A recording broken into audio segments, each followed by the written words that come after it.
Hello, everyone. I'm Brian Tarallo, and I'm very happy to bring back Rae Ringel, Certified Executive Coach, founding president of the Ringel Group, and the director of the Executive Certificate in Facilitation and Design at Georgetown University. So, Rae, we're another week into this, and I wanted to share something that I've been hearing from my kids. They've been telling me that online learning, online school, is like all vegetables and no dessert. They're starting to miss the spaces in between. They're missing field days. They're missing seeing their friends. They're missing getting ready for prom. So right off the bat, what do you have for us? What should we be thinking about?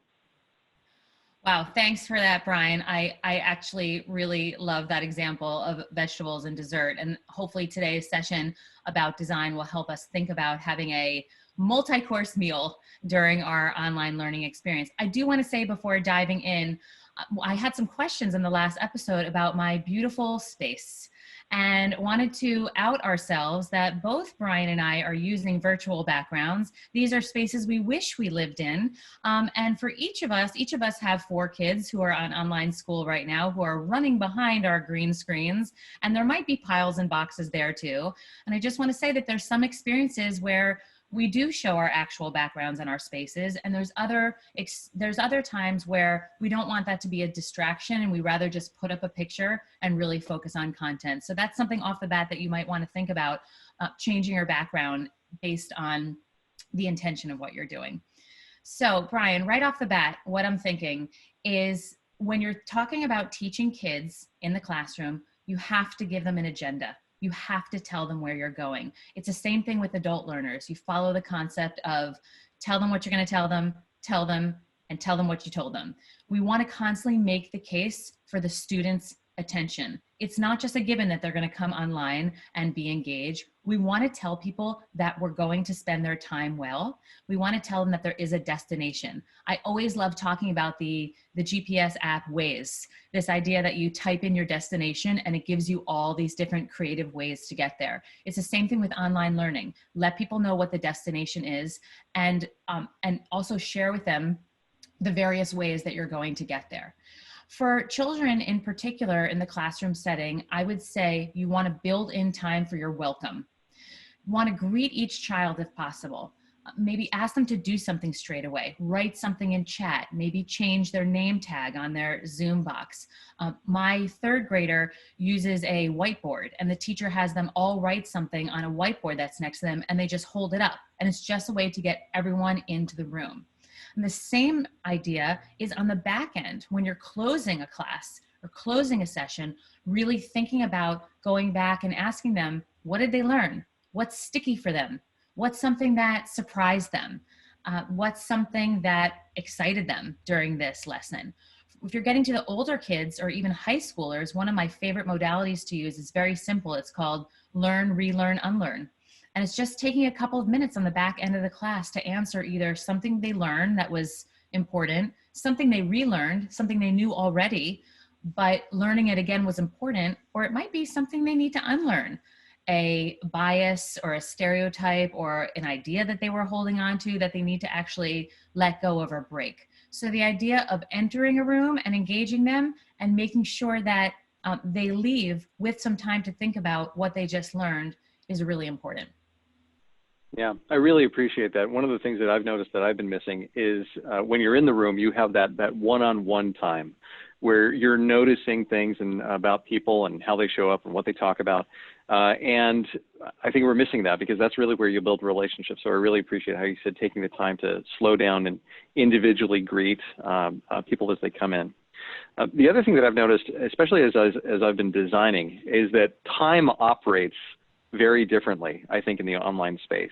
I'm having a hard time getting as much things done online as I might be able to do in the room. What are your feelings around time?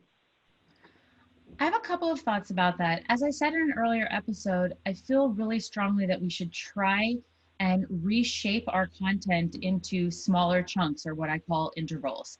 So I try not to have any teacher or facilitator speak for more than 10 to 15 minutes before having a student do something, writing something in chat, writing something down on a worksheet. It might be a time to go into a breakout room. It might be just an open forum to ask questions.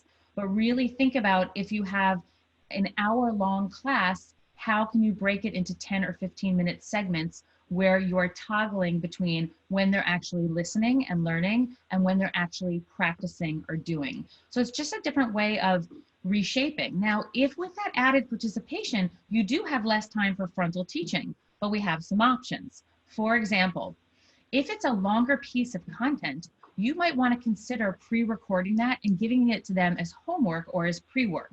So in my son's school, he's in 6th grade, for their math classes, the lectures are recorded, and they can at their own time walk around with headsets or walk on a treadmill or sit on their bed and listen to the lecture, stopping and pausing along the way. And then when they're in class online, they're actually working on the problems and going through the math problems, so the teacher's seeing how they're processing along the way. We typically call this a flipped curriculum, but the idea is if there's longer content pieces or videos that they need to watch, can you assign that as pre-work or homework so that when you're online, you're actually doing the doing and doing the work? That'll enable you to get all of your content in.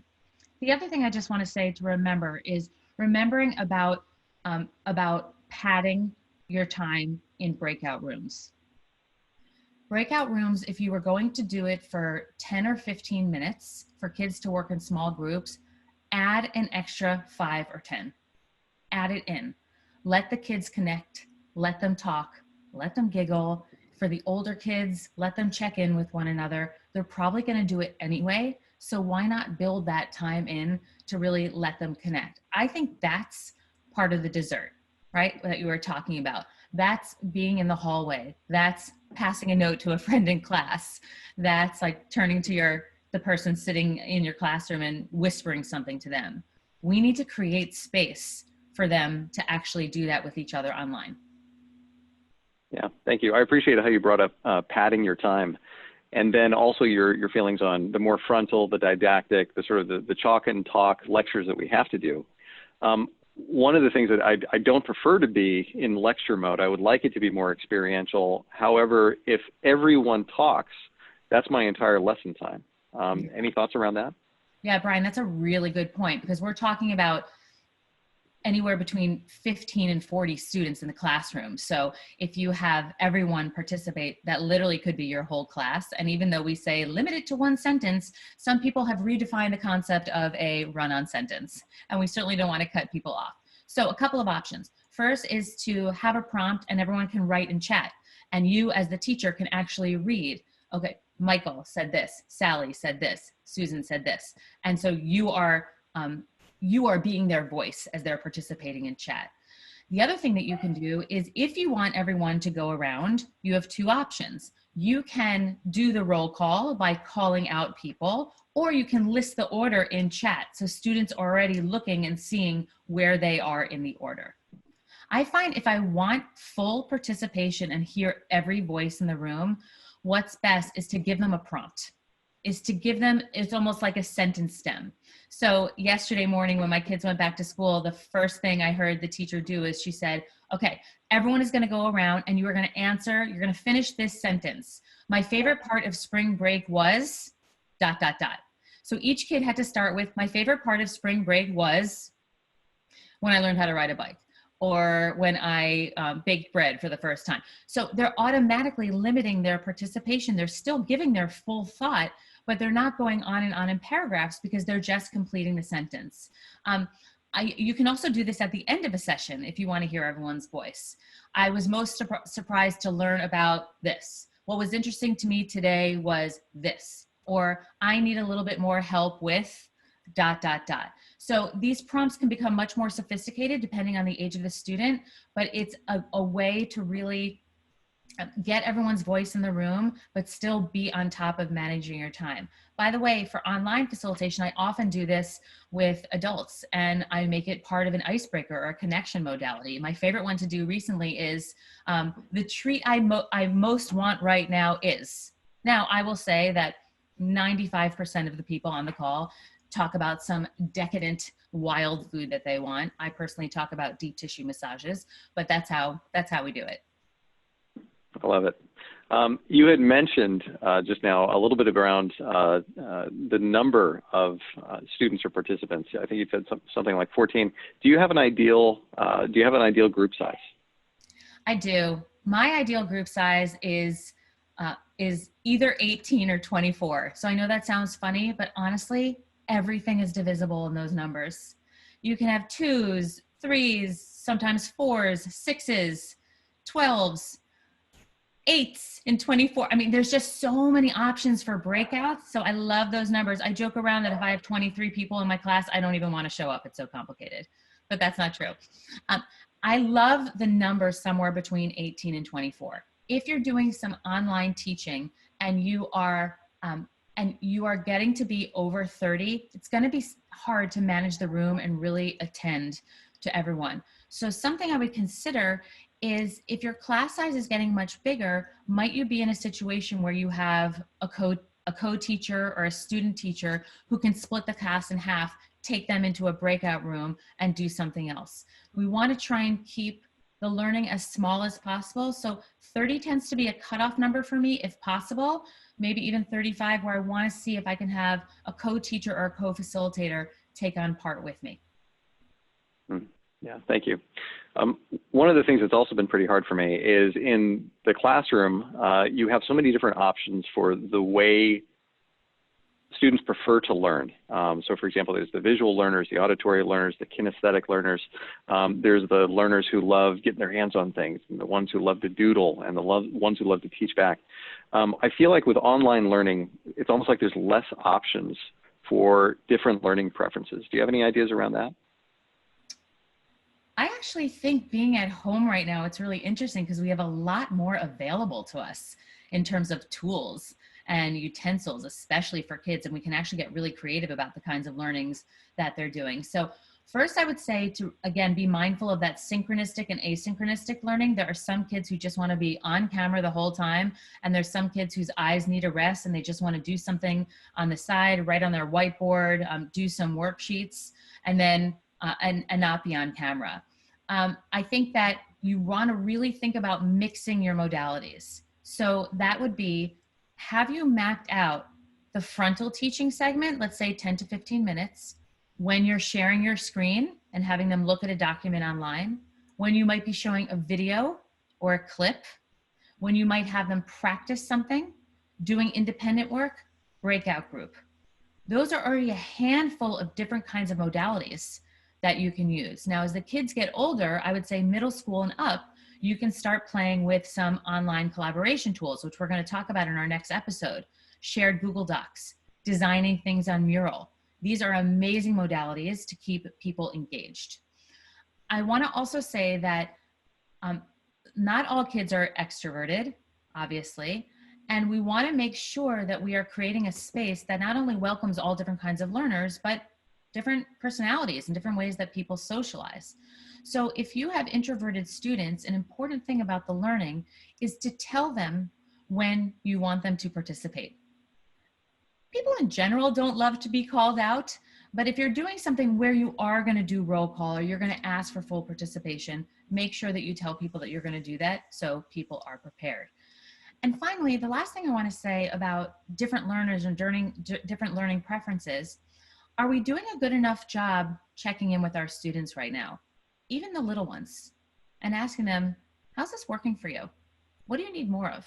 What do you need less of? Can you do a quick poll in Zoom? Can you throughout the week figure out how to privately chat with each person just once to see how they're doing? So I think we're making a lot of assumptions around how it's going, but we got to go right to the source and immerse with our students and really get their feedback.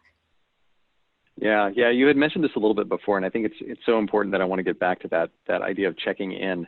One of the things that I've had to get used to is that, again, typically as students would come in, you're able to talk to them one-on-one. Now what happens when class starts? Bam, everybody's in the virtual space at the same time. It's tough when they all come into the room all together. So how do I connect with students online? Brian, that's a great question. I would say first and foremost is, before answering that, make sure that we let them connect with each other, right? And I said that before, but to build in build in times in the breakout rooms. I'm finding, especially with adults, what they're craving the most is the coffee break, or when you come into the classroom and everyone's finding that chair. It's that interstitial stuff, the socializing that people are really missing. So you might want to, for the kids themselves, open up the classroom a little bit early, or keep it open a little bit late, or maybe keep it on during the lunch break, or build in time for breakouts to let them socialize with one another. So a couple of ideas about how you can connect individually with people. I would say, first of all, when the kids are going into breakout rooms, can you as host or facilitator spend some time visiting the breakout room? Go in for 2 minutes just to observe, just to show them that you're there, just to ask them if you have any questions.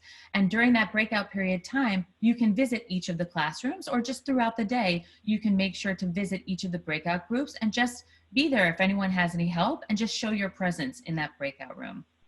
You can, if possible, set up office hours where they're doing some asynchronistic work, where other kids are doing asynchronistic work, and you can be holding office hours for people who have particular questions. I'm not suggesting that you add on more time to your already very long day.